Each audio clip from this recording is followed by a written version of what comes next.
You've probably seen the ad. A fatty acid with a name that sounds like an error code, C15 being called the essential nutrient your doctor never mentioned. The claims are big, cellular repair, anti-inflammatory power that gets compared to a prescription longevity drug. And your first reaction is probably the right one. That sounds exactly like every other supplement pitch you've heard. Here's the honest version. Part of this story is real and well documented. Part of it is marketing that's running ahead of the evidence. Let's separate the two. First, the plain explanation. C15 or pentadecanoic acid is an odd chain saturated fat.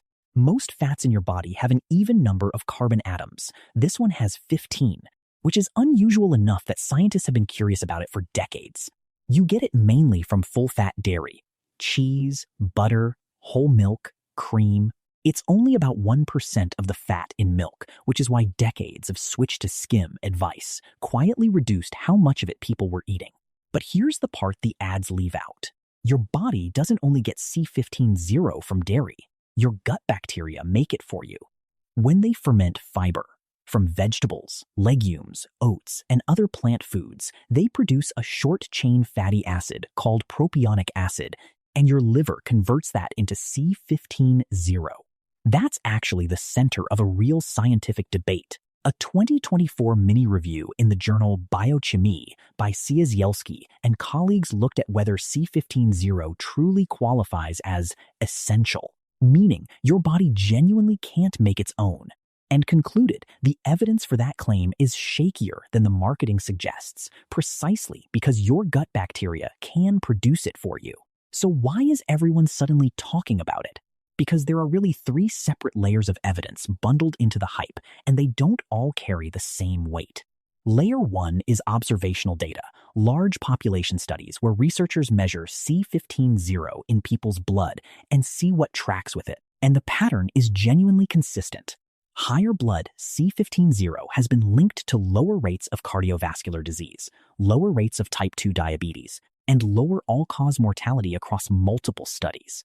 The newest and largest of these, published in Frontiers in Nutrition in 2026 by Stephan and colleagues, pooled data from 2 major American cohort studies, CARDIA and ARIC.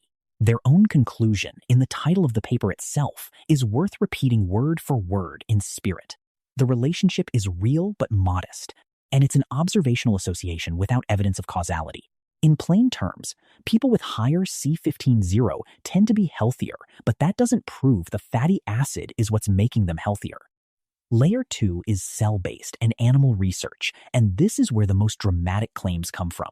A 2023 study in the journal Nutrients by Venn Watson and Shork, the same researchers who developed the C15 supplement sold in the US, tested C15 against 3 well-known longevity compounds: rapamycin, metformin, and acarbose, using human cell assays.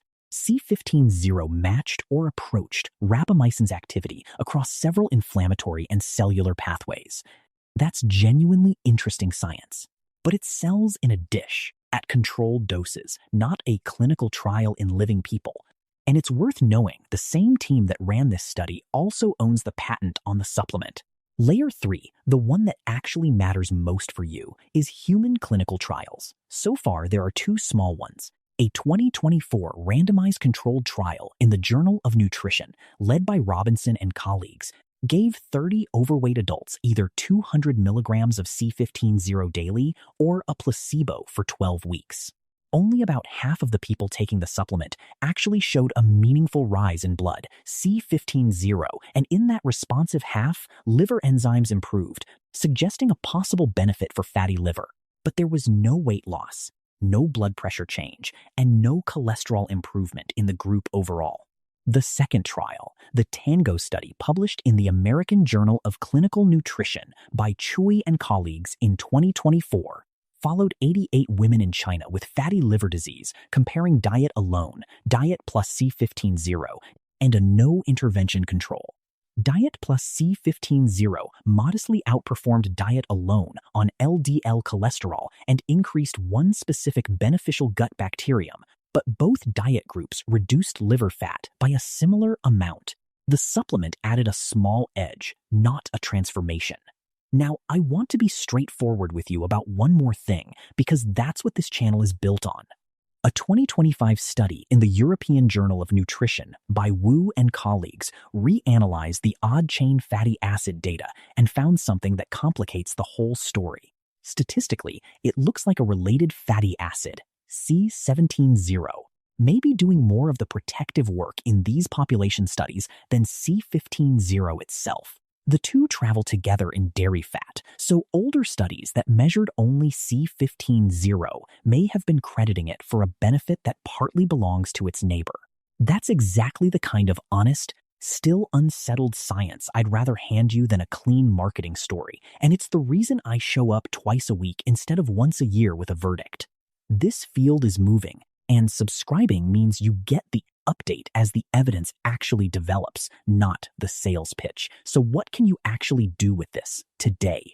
Two things have real evidence behind them, and neither requires a supplement.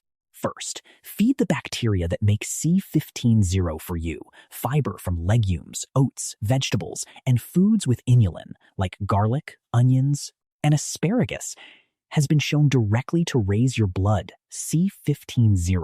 A controlled trial by Whitecunott and colleagues, published in the American Journal of Clinical Nutrition in 2017, found that just 7 days of inulin or propionate supplementation raised C15 levels by 13 to 17%. Second, reconsider full-fat dairy if you tolerate it well. A slice of real cheese or plain whole milk yogurt instead of the fat-free version isn't the health risk it was once assumed to be, and it's your most direct dietary source. Where does the supplement itself fit in? If your diet is genuinely low in both fiber and dairy fat, a modest dose C15 supplement is a reasonable, low-risk experiment based on what these two small trials show, not a proven anti-aging fix and not a replacement for fiber, a balanced diet, or any medication your doctor has you on. If you're already eating well on both fronts, the current evidence doesn't show it adds much on top of that. Let's bring this together. C15 is a real, measurable fatty acid with a genuinely interesting research story, strong population associations, promising cell science, and 2 small human trials showing modest, specific benefits rather than dramatic ones. The word essential is doing more marketing work than the evidence currently supports, and a newer analysis suggests part of the credit may belong to a related fatty acid entirely. What's actually proven and in your control is simpler than any capsule. Eat the fiber that lets your own gut bacteria make it, and don't write off full-fat dairy the way we all learned to a generation ago. A quick note, this video is for education, not medical advice. If you're managing high cholesterol, fatty liver disease, or taking cholesterol medication, please talk with your doctor before adding any new supplement.